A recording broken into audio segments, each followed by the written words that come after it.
काफी अति महत्वपूर्ण प्रश्न आपके लिए है। कह रहा है कि हाथ कती खादी के वस्त्रों में 1877 में शाही दरबार में कौन सम्मिलित हुआ था। तो याद रखिएगा फ्रेंड्स, जो कि हाथ से काते गए खादी वस्त्र, सूत से बने हुए खादी वस्त्र को पहन करके कौन जो था ना, वो 1877 में शाही दरबार में शामिल हुआ था। तो फ्रेंड्स याद रखिए, वो थे गणेश वासुदेव जोशी। कौन थे? गणेश वासुदेव जोशी। यानी इस क्वेश्चन का जो विकल्प हो जाएगा, विकल्प नंबर बी बिल्कुल सही हो जाएगा। ठीक है ना। अच्छा, ये जो शाही दरबार है फ्रेंड्स ना, इसी को दिल्ली दरबार के नाम से भी जाना जाता है। याद रखिएगा, शाही दरबार को दिल्ली दरबार के नाम से जाना जाता है। तो जो दिल्ली दरबार है ना, ये 3 बार लगा था भारत में। पहली बार लगा था 1877 ईस्वी में दिल्ली दरबार लगा था पहली बार। और ये क्यों लगा था फ्रेंड्स? तो पहली बात कि दिल्ली दरबार लगता क्यों था, तो जब इंग्लैंड में कोई राजा या महारानी हुआ करते थे, यानी नए हुआ करते थे, तो उनके सम्मान में भारत में दिल्ली दरबार लगता था। तो 1877 में महारानी विक्टोरिया का जो ताजपोशी था, इसके लिए भारत के अंदर पहली बार जो है फ्रेंड्स क्या लगा, दिल्ली दरबार लगा, 1877 में लगा। उसके बाद लगता है 1903 में। याद रखिएगा, 1903 में फिर दिल्ली दरबार लगता है। अब ये किसके लिए लगा था? तो किंग एडवर्ड सप्तम के राज्याभिषेक के लिए। याद रखिएगा, किंग एडवर्ड सप्तम का राज्याभिषेक था, इसीलिए दिल्ली दरबार लगा था। दूसरा दिल्ली दरबार भारत के अंदर लगा था 1903 में। ठीक है ना। जबकि तीसरा जो दिल्ली दरबार लगा था वो 1911 में लगा था। ये क्यों लगा था फ्रेंड्स? तो ये उस समय इंग्लैंड के राजा जॉर्ज पंचम बने थे। कौन बने थे? जॉर्ज पंचम, और रानी महारानी थी मैरी। ठीक है ना। इनके सम्मान में 1911 का तीसरा दिल्ली दरबार लगा था भारत के अंदर। ठीक है ना। अच्छा, उसके बाद देखिए फ्रेंड्स, दिल्ली दरबार लगता है, फिर 1905 के बंगाल विभाजन जो हुआ था उसको रद्द कर दिया जाता है। और उस बंगाल विभाजन रद्द करने के बाद वापिस से 2 भागों में बांट दिया जाता है बंगाल को। एक को बना दिया जाता है पश्चिम बंगाल, एक को बना दिया जाता है बिहार। और ये कब बनाया जाता है? तो ये बनाया जाता है 22 मार्च 1912 को। ठीक है ना। तो ये सारी चीज़ें अभी आपको याद रखनी पड़ेंगी। तो पहले क्वेश्चन से इतना डिटेल आपको जरूर याद रखना है। ठीक है फ्रेंड्स। चलिए, और अन्य डिटेल की अगर मैं बात करूं, तो लॉर्ड लीटन के वायसराय काल में 1877 में दिल्ली दरबार यानी शाही दरबार का आयोजन किया गया, जिसमें गणेश वासुदेव जोशी ने स्वयं हाथ से बुने सूती के खादी वस्त्र पहनकर उपस्थित हुए थे। ठीक है ना। इसी दरबार में ब्रिटिश महारानी को कैसर ए हिंद की उपाधि से भी सम्मानित किया गया था। फ्रेंड्स, काफ़ी अति महत्वपूर्ण टॉपिक आपके लिए है कि पहली बात कि जब पहला वाला दिल्ली दरबार लगा था 1877 वाला, तो उस समय भारत का वायसराय कौन था? तो वो था लॉर्ड लीटन। कौन था फ्रेंड्स? लॉर्ड लीटन था। अच्छा, और साथ ही साथ इस दिल्ली दरबार में ब्रिटिश जो महारानी थी विक्टोरिया, उनको कैसर ए हिंद की भी उपाधि दी गई थी। तो ये भी चीजें आपको याद रखनी पड़ेंगी। चलिए आगे बढ़ते हैं अगले क्वेश्चन की तरफ। अगला प्रश्न काफी अति महत्वपूर्ण प्रश्न कह रहा है कि सन 1902 ईस्वी में लॉर्ड कर्जन ने 2 भारतीय सदस्यों को सम्मिलित करते हुए एक विश्वविद्यालय आयोग गठित किया था। तो वह कौन थे? यानी जिनको शामिल करके विश्वविद्यालय आयोग बनाया गया था लॉर्ड कर्जन के द्वारा, तो वो कौन थे फ्रेंड्स? तो याद रखिएगा, उसमें से एक थे सैयद हुसैन बिलग्रामी और दूसरे थे न्यायमूर्ति गुरुदास बनर्जी। यानी कह सकते हैं कि इस क्वेश्चन का जो विकल्प हो जाएगा फ्रेंड्स, विकल्प नंबर डी बिल्कुल सही हो जाएगा कि सैयद हुसैन बिलग्रामी और न्यायमूर्ति गुरुदास बनर्जी को शामिल करके लॉर्ड कर्जन ने 1902 ईस्वी में विश्वविद्यालय आयोग को गठित किया था। तो ये भी चीज़ें आपको याद रखनी पड़ेंगी। ठीक है ना। आगे बढ़ते हैं, डिटेल की बात करते हैं। तो 1902 ईस्वी में लॉर्ड कर्जन ने भारतीय विश्वविद्यालयों की स्थिति का निरीक्षण करने और उनकी कार्यक्षमता में सुधार हेतु सुझाव देने के लिए सर टॉमस रैले की अध्यक्षता में, याद रखिएगा, सर टॉमस रैले की अध्यक्षता में एक आयोग नियुक्त किया गया जिसका नाम था भारतीय विश्वविद्यालय आयोग। ठीक है ना। इसमें 2 भारतीय सदस्य भी थे, एक का नाम था सैयद हुसैन बिलग्रामी और दूसरे का नाम था न्यायमूर्ति गुरुदास बनर्जी। तो ये चीजें आपको याद रखनी पड़ेंगी। ठीक है ना।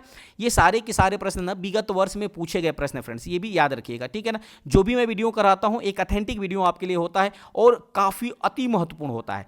तो अभी तक आपने चैनल को लाइक नहीं किया तो लाइक कर लीजिए, और आपने वीडियो को लाइक नहीं किया तो लाइक कर लीजिए, और चैनल को सब्सक्राइब नहीं किया तो सब्सक्राइब कर लीजिए। अगला प्रश्न आपके सामने कह रहा है कि स्वतंत्र भारत का प्रथम राष्ट्रपति कौन था? तो ये सबको पता है फ्रेंड कि स्वतंत्र भारत का प्रथम राष्ट्रपति थे डॉक्टर राजेंद्र प्रसाद। कौन थे? डॉक्टर राजेंद्र प्रसाद। यानी इस क्वेश्चन का जो विकल्प है, विकल्प नंबर बी बिल्कुल सही हो जाएगा। डॉक्टर राजेंद्र प्रसाद एकमात्र ऐसे राष्ट्रपति थे जो 2 कार्यकाल तक भारत के राष्ट्रपति रहे। 2 कार्यकाल तक भारत के राष्ट्रपति रहे थे डॉक्टर राजेंद्र प्रसाद। ये भी आपको याद रखना पड़ेगा। डिटेल की बात करें तो स्वतंत्र भारत के प्रथम राष्ट्रपति डॉक्टर राजेंद्र प्रसाद थे, जो कि 1950 से 1962 तक लगातार 2 बार राष्ट्रपति रहने का एकमात्र राष्ट्रपति बने थे। तो ये भी चीजें आपको याद रखना है। आगे बढ़ते हैं फ्रेंड्स, अगला प्रश्न आपके सामने काफी अति महत्वपूर्ण प्रश्नों की श्रृंखला है। प्रश्न कह रहा है कि वर्नाक्यूलर प्रेस एक्ट के बारे में निम्नलिखित में से कौन सा कथन सही है। तो वर्नाक्यूलर प्रेस एक्ट की मैं एक बात करूं फ्रेंड्स, तो याद रखिएगा, इसे लॉर्ड लीटन द्वारा अधिनियमित किया गया था। ये बिल्कुल सही है कि वर्नाक्यूलर जो प्रेस एक्ट था ना, ये लॉर्ड लीटन के द्वारा ही अधिनियमित किया गया था। दूसरा कह रहा है कि इसे गैंगिंग अधिनियम के रूप में भी जाना जाता है, तो ये भी बिल्कुल सही है। तीसरा कह रहा है कि इस अधिनियम को लॉर्ड रिपन ने निरस्त कर दिया था, तो ये भी सही है। यानी कह सकते हैं कि इस क्वेश्चन का जो विकल्प हो जाएगा, विकल्प नंबर डी बिल्कुल सही हो जाएगा। 1, 2 और 3 ये तीनों ही ऑप्शन आपके बिल्कुल सही है। डिटेल की बात करें तो वर्नाक्यूलर प्रेस एक्ट 1878 ईस्वी में लॉर्ड लीटन द्वारा अधिनियमित किया गया था। इसे गैंगिंग अधिनियम के रूप में भी जाना जाता है। साथ ही साथ इस अधिनियम को लॉर्ड रिपन ने 1882 ईस्वी में रद्द कर दिया था। तो ये भी चीजें आपको याद रखनी पड़ेंगी। आगे बढ़ते हैं फ्रेंड्स, अगला प्रश्न काफी अति महत्वपूर्ण प्रश्न कह रहा है, इनमें से कौन देवबंद स्कूल से जुड़े नहीं थे। तो देवबंद स्कूल से कौन सा व्यक्ति नहीं जुड़ा था, ये आपसे प्रश्न पूछ रहा है। तो याद रखिएगा, वो थे फ्रेंड्स अल्ताफ हुसैन हाली। कौन थे? अल्ताफ हुसैन हाली। यानी इस क्वेश्चन का जो विकल्प है, विकल्प नंबर सी बिल्कुल सही हो जाएगा, जो देवबंद स्कूल से नहीं जुड़े थे। डिटेल की बात करें तो सहारनपुर के देवबंद नामक स्थान पर 1866 में देवबंद स्कूल की स्थापना मोहम्मद कासिम नाना देवी के नेतृत्व में किया गया। साथ ही साथ अब्दुल रशीद गांगुली, मदनी सैयद हुसैन व मुहम्मद अली हसन ने मिलकर के इसकी स्थापना की थी। तो ये भी सारी नाम भी आपको याद रखने पड़ेंगे, ठीक है ना। चलिए आगे बढ़ते हैं, अगला प्रश्न। अगला प्रश्न कह रहा है कि बनारस काशी हिंदू विश्वविद्यालय किसके द्वारा प्रारंभ किया गया था। तो बनारस काशी हिंदू विश्वविद्यालय जो है ना फ्रेंड्स, ये प्रारंभ किया गया था पंडित मदन मोहन मालवीय के द्वारा। किसके द्वारा? पंडित मदन मोहन मालवीय। यानी इस क्वेश्चन का जो विकल्प हो जाएगा, विकल्प नंबर बी बिल्कुल सही हो जाएगा, ठीक है ना। अच्छा, डिटेल की बात करते हैं तो काशी हिंदू विश्वविद्यालय की स्थापना पंडित मदन मोहन मालवीय के द्वारा 1916 में बसंत पंचमी के दिन की गई थी। ये भी चीज़ें आपको याद रखनी। सबसे अच्छी बात आपको याद रखनी है कि यह किस दिन को की गया था। तो ये बसंत पंचमी के दिन किया गया था। ये भी चीज़ें आपको याद रखनी पड़ेंगी, ठीक है ना, 1916 ईस्वी में। अगला प्रश्न आपके सामने है कि 1885 में पुणे की प्रसिद्ध फर्ग्यूसन कॉलेज शुरू करने वाले थे। तो 1885 में कौन था फ्रेंड्स, जो कौन सी सोसाइटी थी या कौन सा लीग था जिन्होंने फर्ग्यूसन कॉलेज शुरू करने वाला था। तो याद रखिएगा फ्रेंड्स, इस क्वेश्चन का जो विकल्प हो जाएगा ना, विकल्प नंबर सी बिल्कुल सही हो जाएगा, डेक्कन एजुकेशन सोसाइटी। याद रखिएगा, डेक्कन एजुकेशन सोसाइटी के द्वारा 1885 ईस्वी में पुणे की प्रसिद्ध फर्ग्यूसन कॉलेज शुरू करने वाला था। डिटेल की बात करें तो पुणे में फर्ग्यूसन कॉलेज की स्थापना 1885 में डेक्कन एजुकेशन सोसाइटी के द्वारा की गई थी। प्रोफेसर वामन शिवराम आप्टे इसके पहले प्रिंसिपल थे। तो ये भी चीज़ें आपको याद रखनी है। आगे बढ़ते हैं फ्रेंड्स, अगला प्रश्न आपके सामने कह रहा है कि अंग्रेजी भाषा को शिक्षा का माध्यम किसने बनाया था। काफ़ी अति महत्वपूर्ण प्रश्न आपके सामने। तो अंग्रेजी भाषा को शिक्षा का जो माध्यम था ना फ्रेंड्स, वो बनाया था, याद रखिएगा, लॉर्ड मैकाले ने। किसने बनाया था? लॉर्ड मैकाले ने 1835 ईस्वी में। यानी इस क्वेश्चन का जो विकल्प हो जाएगा, विकल्प नंबर ए बिल्कुल सही हो जाएगा कि अंग्रेजी भाषा को शिक्षा का माध्यम किसने बनाया था? लॉर्ड मैकाले ने बनाया था। कब बनाया था? 1835 में। आगे बढ़ते हैं, डिटेल की बात करते हैं तो लॉर्ड मैकाले की सिफारिश पर भारत के तत्कालीन गवर्नर जनरल लॉर्ड विलियम वेंटिंग ने 1835 ईस्वी में अंग्रेजी भाषा को शिक्षा का माध्यम बनाया था। तो ये भी चीज़ें आपको याद रखनी पड़ेंगी। आगे बढ़ते हैं, अगला प्रश्न आपके सामने कह रहा है कि हिंदू कॉलेज कोलकाता के संस्थापक कौन थे। तो हिंदू कॉलेज कोलकाता के संस्थापक थे फ्रेंड्स राजा राम मोहन राय। कौन था? राजा राम मोहन राय। यानी इस क्वेश्चन का जो विकल्प हो जाएगा, विकल्प नंबर ए बिल्कुल सही हो जाएगा। डिटेल की बात करें तो 1817 ईस्वी में राजा राम मोहन राय ने कलकत्ता में डेविड हेयर और अलेक्जेंडर डफ की सहायता से हिंदू कॉलेज की स्थापना किया था। तो ये भी चीज़ें आपको याद रखनी है। आगे बढ़ते हैं, अगला प्रश्न कह रहा है कि गुरुकुल कांगड़ी विश्वविद्यालय किसने प्रारंभ किया था। काफ़ी अति महत्वपूर्ण प्रश्न आपके लिए।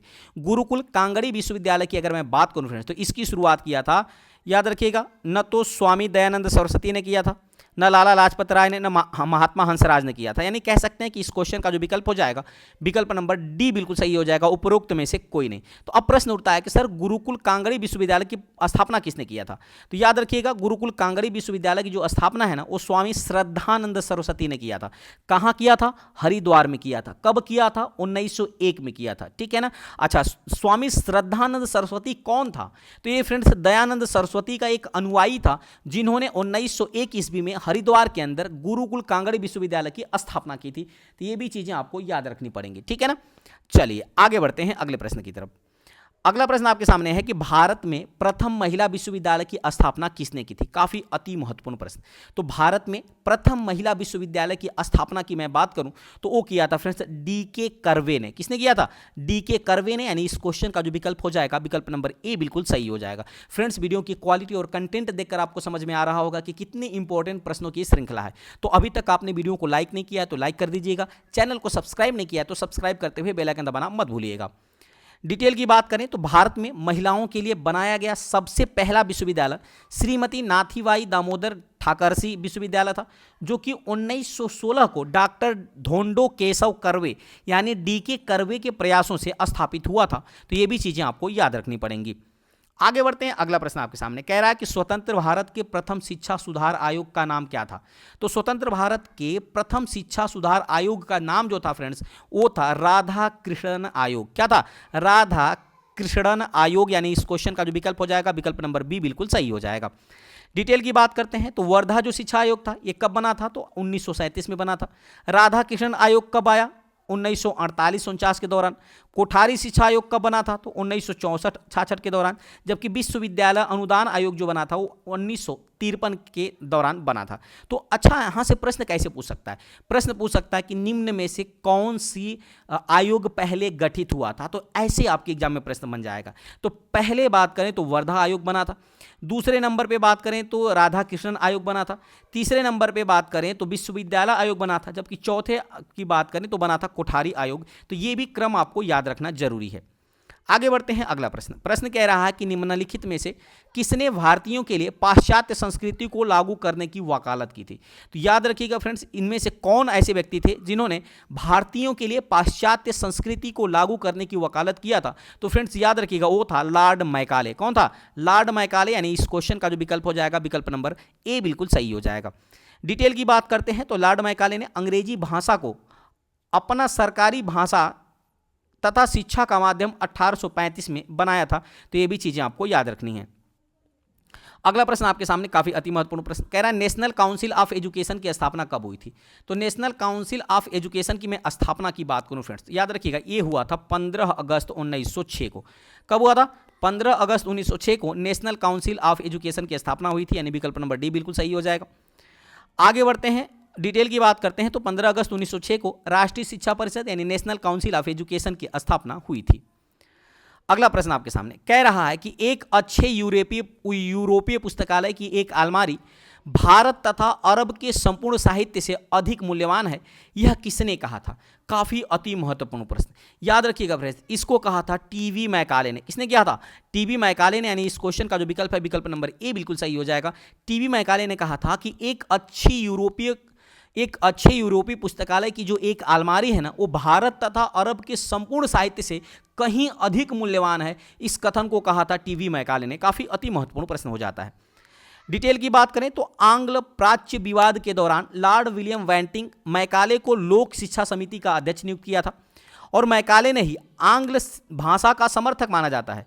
और भारतीय भाषाओं के बारे में कहा गया कि यूरोप के एक अच्छे पुस्तकालय की जो अलमारी है वो भारत के एक भाग या कह सकते हैं एक भाग जो है वो भारत तथा अरब के संपूर्ण साहित्य के से मूल्यवान है, ये इन्होंने कहा था। ठीक है ना।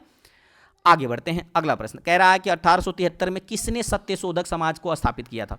तो 1873 ईस्वी में सत्यशोधक समाज की स्थापना किया था फ्रेंड्स ज्योतिराव फूले ने। किसने किया था? ज्योतिबा फूले ने। यानी इस क्वेश्चन का जो विकल्प हो जाएगा, विकल्प नंबर सी बिल्कुल सही हो जाएगा। डिटेल की बात करते हैं तो 1873 ईस्वी में सत्यशोधक समाज की स्थापना ज्योतिराव फूले द्वारा की गई थी। ज्योतिराव फूले जो थे फ्रेंड्स ना, ये प्रसिद्ध पुस्तक, इनकी एक पुस्तक थी जिनका नाम था गुलामगिरी। वो काफ़ी अति महत्वपूर्ण पुस्तक थी। तो इनसे भी आपके एग्जाम में प्रश्न पूछा जाता है कि गुलामगिरी पुस्तक के लेखक कौन है। तो ज्योतिराव फूले हैं। तो ये भी आपको याद रखना है। आगे बढ़ते हैं। अगला प्रश्न कह रहा है कि बौद्ध धर्म हिंदू धर्म के अंदर एक सुधार आंदोलन था। इन शब्दों को किसने कहा था? तो बौद्ध धर्म हिंदू आंदोलन के अंदर एक सुधार आंदोलन था, ये कथन कहा था फ्रेंड्स बीए स्मिथ ने। किसने किया था? बीए स्मिथ ने। यानी इस क्वेश्चन का जो विकल्प हो जाएगा, विकल्प नंबर डी बिल्कुल सही हो जाएगा। डिटेल की बात करते हैं तो ब्रिटिश इतिहासकार बीए स्मिथ ने कहा है कि बौद्ध धर्म जो है ना, ये हिंदू धर्म के अंदर एक सुधार आंदोलन था। तो ये भी चीजें याद रखनी है। आगे बढ़ते हैं, अगला प्रश्न कह रहा है कि 1893 में किसने ब्राह्मण विधवा से शादी की थी। काफ़ी अति महत्वपूर्ण प्रश्न फ्रेंड्स। तो 1893 ईस्वी में जो है फ्रेंड्स डीके कर्वे, जो डीके कर्वे थे ना, इन्होंने ही एक ब्राह्मण विधवा से शादी की थी। यानी इस क्वेश्चन का जो विकल्प है, विकल्प नंबर डी बिल्कुल सही हो जाएगा। अगर डिटेल की बात करें तो डीके कर्वे, जिनका पूरा नाम था धोंधो केशव कर्वे, ने अपनी पत्नी राधाबाई की मृत्यु के बाद एक विधवा ब्राह्मणी जिसका नाम था गौड़बाई, क्या था, गौड़बाई से 1893 ईस्वी में विवाह किया तथा विधवा विवाह संगठन की भी स्थापना किया था इन्होंने। तो ये भी चीज़ें आपको याद रखनी पड़ेंगी। आगे बढ़ते हैं, अगला प्रश्न कह रहा है कि मद्रास में जस्टिस पार्टी ने उनकी या किनकी वजह से द्वैध शासन के प्रयोग को द्वैध शासन के प्रयोग को जो है फ्रेंड्स सफल बनाया था। ये प्रश्न आपसे पूछ रहा है। तो याद रखिएगा फ्रेंड्स, जो मद्रास में जस्टिस पार्टी थी ना, वो ब्राह्मण विरोधी रूख की वजह से द्वैध के प्रयोग को सफल बना दिया था। यानी इस क्वेश्चन का जो विकल्प हो जाएगा, विकल्प नंबर डी बिल्कुल सही हो जाएगा। डिटेल की बात करें तो मद्रास में जस्टिस पार्टी जो है 1916 में बनी थी। इन्होंने ही उनकी ब्राह्मण विरोधी रुख की वजह से द्वैध शासन के प्रयोग को प्रांत में सफल बना दिया था। तो ये भी चीज़ें आपको याद रखनी है। अगला प्रश्न आपके सामने कह रहा है कि इनमें से किसने दी हिंदू एसोसिएशन की स्थापना की थी। तो दी हिंदू एसोसिएशन की स्थापना की मैं बात करूं फ्रेंड्स, तो याद रखिएगा वो किया था श्रीमती एनी बेसेंट ने। किसने किया था? श्रीमती एनी बेसेंट ने। यानी इस क्वेश्चन का जो विकल्प है, विकल्प नंबर ए बिल्कुल सही हो जाएगा। इनकी दो पत्रिकाओं को भी आपको याद रखना है जो कि काफ़ी अति महत्वपूर्ण है। एक तो इनकी पत्रिका है न्यू इंडिया, याद रखिएगा पूछी जाती है। तो एक न्यू इंडिया है और दूसरी है कॉमनवेल्थ। क्या है? एक है न्यू इंडिया, दूसरा है कॉमनवेल्थ। तो ये भी चीज़ें आपको याद रखनी पड़ेंगी, ठीक है। आगे बढ़ते हैं। डिटेल की द हिंदू एसोसिएशन की स्थापना 1904 में श्रीमती एनी बेसेंट के द्वारा किया गया था। अगला प्रश्न कह रहा है सत्यशोधक समाज की स्थापना किसने किया था। तो फ्रेंड्स सबको पता है कि सत्यशोधक समाज की स्थापना ज्योतिराव फूले ने किया था। यानी इस क्वेश्चन का जो विकल्प है, विकल्प नंबर सी बिल्कुल सही हो जाएगा। डिटेल की बात करें तो सत्यशोधक समाज की स्थापना ज्योतिबा गोविंदराव फूले ने 1873 ईस्वी में किया था। अगला प्रश्न है निम्नलिखित में से एक की निंदा ब्राह्मण समाज ने नहीं की है। निम्नलिखित में से किसकी निंदा ब्राह्मण समाज में नहीं किया गया है? तो याद रखिएगा फ्रेंड्स। अच्छा, अगर मैं बात करूं फ्रेंड्स तो देखिए सबसे बड़ी चीज़ है कि जातिवाद की भी निंदा किया है, बहुवाद की भी निंदा किया है। तो इस प्रकार कह सकते हैं कि इसका जो आंसर हो जाएगा ना, वो हो जाएगा विकल्प नंबर ई। यानी उपयुक्त में से कोई नहीं, या कह सकते हैं उपयुक्त में से एक से अधिक इसका आंसर हो जाएगा। डिटेल की बात करते कह रहे हैं निम्नलिखित में से किस एक की निंदा ब्राह्मण समाज ने नहीं की थी। ये प्रश्न आपसे पूछ रहा है कि किसकी निंदा ब्राह्मण समाज ने नहीं की थी।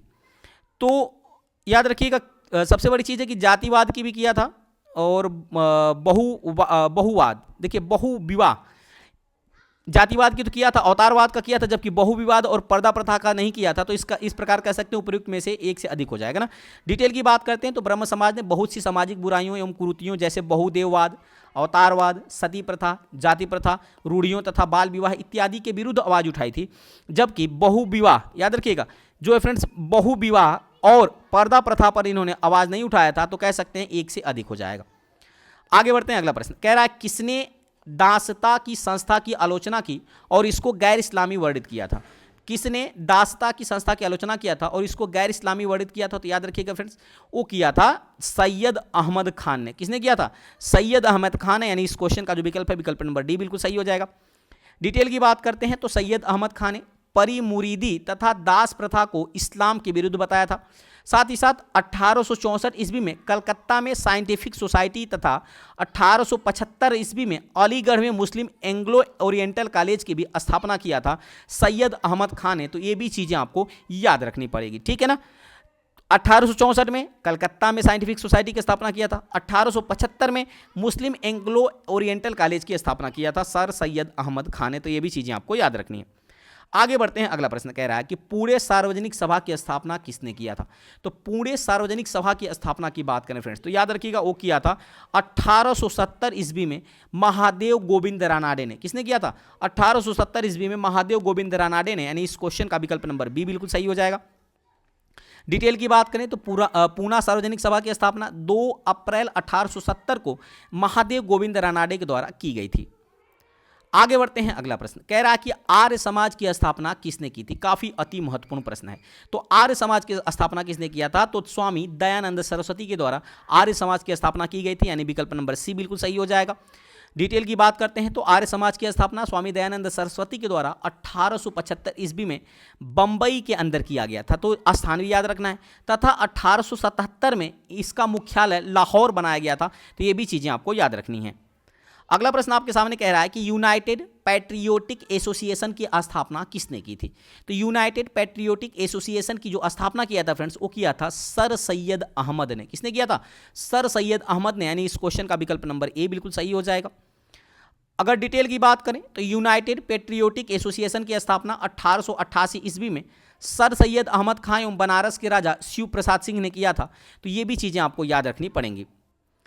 आगे बढ़ते हैं, अगला प्रश्न कह रहा है कि इनमें से किसने 1893 में शिकागो में आयोजित धर्म संसद में भाग लिया था? तो 1893 में पहली बात कि शिकागो में एक धर्म संसद आयोजित किया गया था, और उसमें किसने भाग लिया था? तो उसमें भाग लिया था स्वामी विवेकानंद ने, यानी इस क्वेश्चन का जो विकल्प हो जाएगा विकल्प नंबर बी बिल्कुल सही हो जाएगा। तो ये भी चीज़ें आपको याद रखनी पड़ेंगी। ठीक है फ्रेंड्स, चलिए आगे बढ़ते हैं। डिटेल की बात करें तो 11 सितंबर 1893 को शिकागो जी को यूएसए में पड़ता है, यहीं पर धर्म संसद में भारत का प्रतिनिधित्व तो स्वामी विवेकानंद ने किया था। अगला प्रश्न है कि सती प्रथा को बंद कराने में किसने लॉर्ड विलियम बेंटिंक का सहयोग किया था? तो सती प्रथा को बंद कराने में लॉर्ड विलियम बेंटिंक का सहयोग किसने किया था? आप सबको पता है फ्रेंड्स, वो किया था राजा राम मोहन राय ने, यानी इस क्वेश्चन का जो विकल्प है विकल्प नंबर डी बिल्कुल सही हो जाएगा। ये भी चीज़ें आपको याद रखनी है। डिटेल की बात करते हैं तो राजा राम मोहन राय ने राजा राम मोहन राय के सहयोग से governor general Lord William Bentinck के समय में 1829 में सती प्रथा को बंद कर दिया गया था। आगे बढ़ते हैं, अगला प्रश्न कह रहा है निम्नलिखित में से किसने गैर ब्राह्मण घोषणा पत्र निर्गत किया था? तो काफी अति महत्वपूर्ण प्रश्न है फ्रेंड्स। ये किया था साउथ इंडियन लिबरल फेडरेशन ने। साउथ इंडियन लिबरल फेडरेशन के द्वारा गैर ब्राह्मण घोषणा पत्र निर्गत किया गया था, यानी इस क्वेश्चन का जो विकल्प है विकल्प नंबर बी बिल्कुल सही हो जाएगा। डिटेल की बात करें तो गैर ब्राह्मण घोषणा पत्र साउथ इंडियन लिबरल फेडरेशन यानी जस्टिस पार्टी द्वारा निर्गत किया गया था। साउथ इंडियन लिबरल फेडरेशन की बात करें तो इसकी स्थापना टी.एस. नायर और सी.एन. मुदलियार के द्वारा तथा पी. त्यागराज चेट्टी के द्वारा किया गया था, यानी 3 लोगों के द्वारा इसकी स्थापना किया गया था।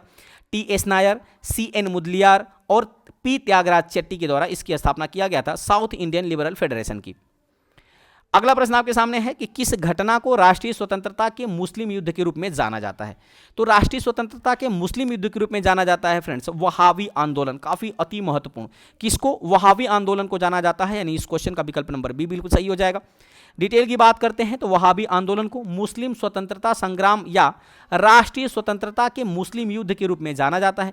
भारत में इस आंदोलन को सैयद अहमद बरेलवी के कारण लोकप्रियता प्राप्त हुई थी, तो ये भी चीजें आपको याद रखनी है। अगला प्रश्न है कि देवबंद के उस विद्वान का नाम बताइए जिन्होंने स्वतंत्रता आंदोलन में महत्वपूर्ण भूमिका निभाई थी। तो याद रखिएगा फ्रेंड्स, देवबंद के उन विद्वानों का नाम बताना है जिन्होंने स्वतंत्रता आंदोलन में महत्वपूर्ण भूमिका निभाई थी। वो कौन थे फ्रेंड्स? याद रखिएगा, वो थे अबुल कलाम आजाद। कौन थे?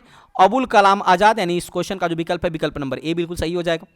डिटेल की बात करें तो देवबंद आंदोलन, जिसे दार उल उलूम के नाम से भी जाना जाता है, इसकी स्थापना 1866 ईस्वी में देवबंद उत्तर प्रदेश के अंदर हुई थी। मौलाना अबुल कलाम आज़ाद इसके संबंधित थे, यानी इनके द्वारा इसको चलाया गया था, तो ये भी आपको याद रखना है, यानी इन्हीं के द्वारा उसमें शामिल हुए थे और इन्हीं के द्वारा चलाया गया था। ठीक है, आगे बढ़ते हैं। अगला प्रश्न आपके सामने काफ़ी अति महत्वपूर्ण प्रश्न कह रहा है फराजी आंदोलन के विरोध में 1893 में ढाका में ताई यूनी आंदोलन किसने चलाया था? तो फराजी आंदोलन के विरोध में सन 1893 ईस्वी में ढाका में ताई यूनी आंदोलन के विरोध में जो चलाया गया था फ्रेंड्स, वो चलाया गया था जौनपुर के करामात अली के द्वारा चलाया गया था आंदोलन, यानी इस क्वेश्चन का जो विकल्प है विकल्प नंबर डी बिल्कुल सही हो जाएगा। डिटेल की बात करें तो मुस्लिमों के बीच आधुनिक विचार को बढ़ाने वाले फराजी आंदोलन के विरोध में 1893 ईस्वी में ढाका में जौनपुर के करामत अली ने नाई सुनी आंदोलन चलाया था, तो ये भी आपको याद रखना है। अगला प्रश्न आपके सामने कह रहा है कि पंजाब हिंदू सभा की स्थापना किस वर्ष हुई थी? तो पंजाब हिंदू सभा की स्थापना की बात करें तो ये हुआ था 1909 ईस्वी में, यानी इस क्वेश्चन का जो विकल्प हो जाएगा विकल्प नंबर बी बिल्कुल सही हो जाएगा। आगे बढ़ते हैं। डिटेल की बात करें तो सन 1909 ईस्वी में आर्य समाजी नेता लाला लाजपत राय लालचंद और सादी के प्रयास में पंजाब हिंदू सभा की स्थापना हुई थी।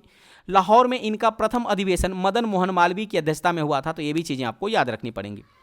आगे बढ़ते हैं अगला प्रश्न। अगला प्रश्न कह रहा है कि फरैजी आंदोलन की शुरुआत किसने की थी। तो फ्रेंड्स फरैजी आंदोलन की शुरुआत की बात करें तो वो किया था हाजी सरायतुल्लाह ने किया था। किसने किया था? हाजी सरायतुल्लाह ने किया था। यानी इस क्वेश्चन का जो विकल्प है विकल्प नंबर ए बिल्कुल सही हो जाएगा। डिटेल की बात करते हैं तो इस्लाम धर्म में सुधार के उद्देश्य से फरैजी आंदोलन की शुरुआत 1838 ईस्वी में हाजी सरियातुल्लाह ने की थी। उनकी मृत्यु की बात करें तो 1840 में इनकी मृत्यु हो गई थी और उसके बाद ही इस आंदोलन का नेतृत्व दादू मीर के द्वारा किया गया था। तो ये भी चीज़ें आपको याद रखनी पड़ेंगी। अगला प्रश्न आपके सामने कह रहा है कि दक्कन एजुकेशन सोसाइटी के संस्थापक कौन थे। तो दक्कन एजुकेशन सोसाइटी के संस्थापक की बात करें फ्रेंड्स तो याद रखिएगा वो थे बाल गंगाधर तिलक। कौन थे? बाल गंगाधर तिलक। यानी इस क्वेश्चन का जो विकल्प हो जाएगा विकल्प नंबर डी बिल्कुल सही हो जाएगा।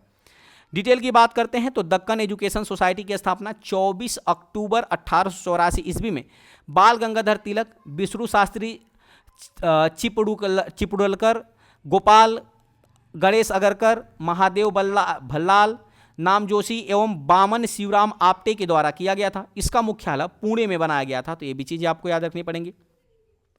आगे बढ़ते हैं। अगला प्रश्न कह रहा है आर्य समाज की स्थापना हुई थी।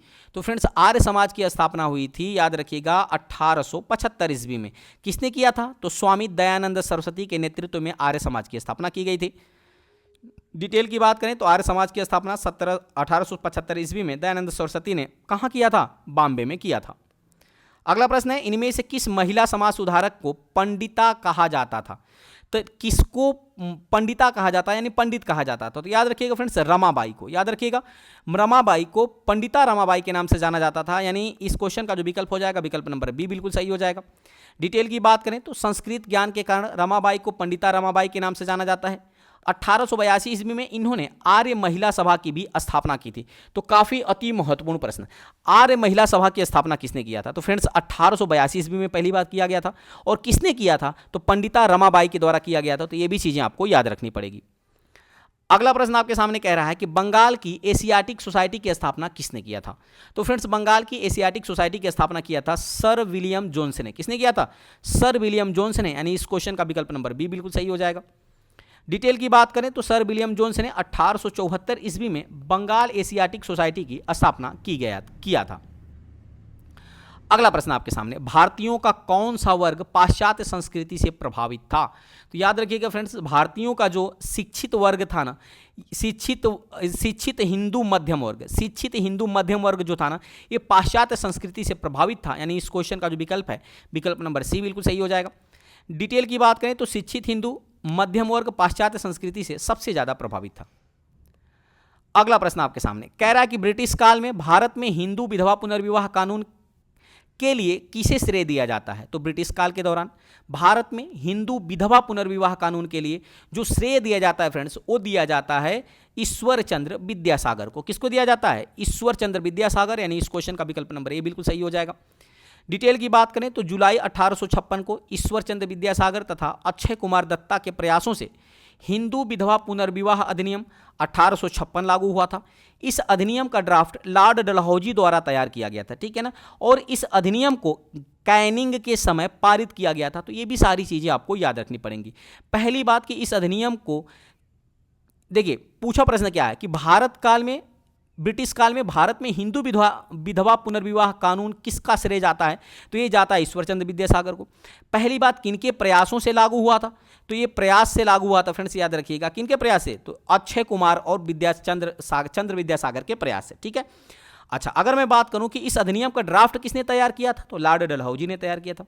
इस अधिनियम को पारित किसके समय में किया गया था, तो लॉर्ड कैनिंग के समय में पारित किया गया था। तो ये सारी चीजें आपको याद रखनी पड़ेंगी। अगला प्रश्न आपके सामने कह रहा है कि हिंदू विधवा पुनर्विवाह अधिनियम कब बनाया गया था। तो हिंदू विधवा पुनर्विवाह अधिनियम की मैं बात करूं फ्रेंड्स, तो याद रखिएगा ये बनाया गया था 1856 में। यानी इस क्वेश्चन का जो विकल्प है विकल्प नंबर सी बिल्कुल सही हो जाएगा। आगे बढ़ते हैं, डिटेल की बात करें तो हिंदू विधवा पुनर्विवाह अधिनियम का ड्राफ्ट 1855 में बनाया गया था, जबकि लॉर्ड कैनिंग के समय 26 जुलाई 1856 में इसको लागू किया गया था, यानी पारित किया गया था। तो ये भी सारी चीजें याद रखनी है। आगे बढ़ते हैं, अगला प्रश्न कह रहा है कि राजा राम मोहन राय द्वारा निम्नलिखित में से कौन से सामाजिक धार्मिक आंदोलन की स्थापना की गई थी। तो राजा राम मोहन राय द्वारा याद रखिएगा किसकी स्थापना किया गया था, आप सबको पता है फ्रेंड्स, फटाफट कमेंट करके बता दीजिए। तो फ्रेंड्स किया गया था ब्रह्म समाज की स्थापना। यानी इस क्वेश्चन का जो विकल्प है विकल्प नंबर डी बिल्कुल सही हो जाएगा। डिटेल की बात करें तो राजा राम मोहन राय ने 1828 ईस्वी में ब्रह्म समाज की स्थापना की थी। अगला प्रश्न आपके सामने कह रहा है कि निम्नलिखित में से सती प्रथा का उन्मूलन किसने किया। तो सती प्रथा के उन्मूलन की मैं बात करूं फ्रेंड्स, तो अकॉर्डिंग टू ऑप्शन की मैं बात करूं तो इस क्वेश्चन का जो विकल्प हो जाएगा, विकल्प नंबर ए बिल्कुल सही हो जाएगा। लॉर्ड विलियम बेंटिंक ने, किसने किया था, लॉर्ड विलियम बेंटिंक ने सती प्रथा के उन्मूलन किया था, यानी विकल्प नंबर ए बिल्कुल सही हो जाएगा। डिटेल की बात करें तो सती प्रथा के खिलाफ राजा राम मोहन राय के समर्थन से लॉर्ड विलियम बेंटिंक ने 1829 में कानून बनाया और सती प्रथा को अंत कर दिया। अगला प्रश्न आपके सामने कह रहा है निम्नलिखित में से किसने भारत में थियोसोफिकल सोसाइटी की स्थापना किया था। तो भारत के अंदर थियोसोफिकल सोसाइटी की स्थापना की बात करें तो वो किया था मैडम ब्लैटवस्की तथा कर्नल अलकाट ने। किसने किया था, मैडम ब्लैटवस्की और कर्नल अलकाट के द्वारा भारत के अंदर थियोसोफिकल सोसाइटी की स्थापना किया गया था, यानी इस क्वेश्चन का जो विकल्प हो जाएगा, विकल्प नंबर बी बिल्कुल सही हो जाएगा। डिटेल की बात करते हैं तो थियोसोफिकल सोसाइटी की स्थापना पहली बात तो 1875 में किया गया था, और किन के द्वारा, तो मैडम HP ब्लैटवस्की और कर्नल HL अलकाट के द्वारा किया गया था। और कहाँ किया गया था, तो न्यूयॉर्क अमेरिका के अंदर किया गया था। 1882 में अड्यार यानी चेन्नई का जो अड्यार स्थान है ना, इसका मुख्यालय बनाया गया था। तो ये भी चीजें आपको याद रखनी है। आगे बढ़ते हैं, अगला प्रश्न कह रहा है कि रामकृष्ण मिशन के संस्थापक कौन थे। तो फ्रेंड्स आप सबको पता होगा कि रामकृष्ण मिशन के संस्थापक के विवेकानंद कौन थे, विवेकानंद, यानी इस क्वेश्चन का जो विकल्प है, विकल्प नंबर सी बिल्कुल सही हो जाएगा। डिटेल की बात करें तो अपने गुरु रामकृष्ण परमहंस की याद में रामकृष्ण मिशन की स्थापना स्वामी विवेकानंद ने मई 1897 में पश्चिम बंगाल के बेलूर मठ में की थी। तो ये भी चीज़ें आपको याद रखनी पड़ेगी कि कहाँ किया था, तो पश्चिम बंगाल के बेलूर मठ में। कब किया था, तो 1897 में। किसकी याद में किया था, तो अपने गुरु रामकृष्ण परमहंस की याद में किया था। अगला प्रश्न आपके सामने है कि भारतीय पुनर्जागरण आंदोलन के पिता कौन थे। तो भारतीय पुनर्जागरण का पिता किसे कहा जाता है फ्रेंड्स, तो याद रखिएगा राजा राम मोहन राय को भारतीय पुनर्जागरण का पिता या भारतीय पुनर्जागरण का अग्रदूत भी कहा जाता है, यानी इस क्वेश्चन का विकल्प नंबर डी बिल्कुल सही हो जाएगा। अगला प्रश्न आपके सामने है कि प्रार्थना समाज के संस्थापक कौन थे। बता दो फ्रेंड्स फटाफट कि प्रार्थना समाज की स्थापना किसने किया था। तो वो फ्रेंड्स याद किया था, किसने किया था, आत्माराम पांडुरंग ने, यानी इस क्वेश्चन का जो विकल्प है, विकल्प नंबर ए बिल्कुल सही हो जाएगा। डिटेल की बात करें तो 1867 में आत्माराम पांडुरंग ने बंबई में प्रार्थना समाज की स्थापना की थी। महादेव गोविंद रानाडे भी प्रार्थना समाज से जुड़े हुए थे। तो ये भी सारी चीजें आपको याद रखनी है। अगला प्रश्न आपके सामने है कि भारत में नारी आंदोलन किनकी प्रेरणा से प्रारंभ हुआ था। तो भारत के अंदर जो नारी आंदोलन प्रारंभ हुआ था फ्रेंड्स ना, वो ज्योतिबा फूले के, याद रखिएगा ज्योतिबा फूले की प्रेरणा से शुरू हुआ था, यानी इस क्वेश्चन का विकल्प नंबर डी बिल्कुल सही हो जाएगा। डिटेल की बात करें तो ज्योतिबा फूले स्त्री शिक्षा के प्रबल समर्थक थे। उन्होंने अपनी पत्नी सावित्री देवी के सहयोग से बालिका शिक्षा हेतु 1848 में पूना में विद्यालय स्थापित किया था। तो ये भी सारी चीजें आपको याद रखनी पड़ेंगी। अगला प्रश्न आपके सामने कि राजा राम मोहन राय द्वारा ब्रह्म समाज की स्थापना कब की गई थी। तो राजा राम मोहन राय के द्वारा ब्रह्म समाज की जो स्थापना किया गया था फ्रेंड्स, वो किया गया था 1828 ईस्वी में, यानी इस क्वेश्चन का विकल्प नंबर सी बिल्कुल सही हो जाएगा। डिटेल की बात करें तो ब्रह्म समाज की स्थापना राजा राम मोहन राय ने 1828 ईस्वी में किया था, ठीक है ना।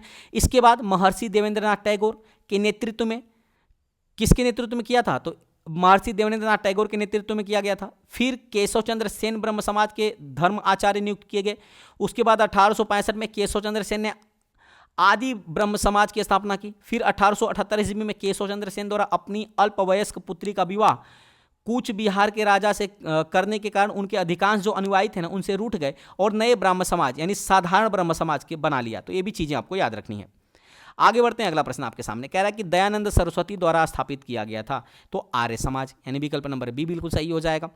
डिटेल की बात करें तो स्वामी दयानंद सरस्वती, जिसे मूल शंकर के नाम से जाना जाता है, 1875 ईस्वी में बंबई के अंदर आर्य समाज की स्थापना किया गया था। इनके ग्रंथ की बात करें तो इनका महत्वपूर्ण ग्रंथ था सत्यार्थ प्रकाश, और इन्होंने एक नारा दिया था कि वेदों की ओर लौटो। तो ये भी प्रश्न पूछे जाते हैं। उम्मीद करते हैं फ्रेंड्स ये जो छोटा सा टॉपिक मैंने आपको कराया है वो काफ़ी अति महत्वपूर्ण टॉपिक था, जो आपके एग्जाम के लिए इंपॉर्टेंट था और अच्छा लगा होगा। अगर वीडियो की क्वालिटी, कंटेंट और आपके सत्येंद्र सर की मेहनत पसंद आ रही हो तो चैनल को सब्सक्राइब करते हुए बेल आइकन दबाना मत भूलिएगा, ताकि जो भी मैं वीडियो अपलोड करूँगा उसका नोटिफिकेशन आपके पास पहुँच सकेगा। तो चलिए मिलते हैं ऐसे ही मजेदार टॉपिक के साथ अगले वीडियो में। तब तक के लिए बहुत बहुत धन्यवाद। Thanks for watching.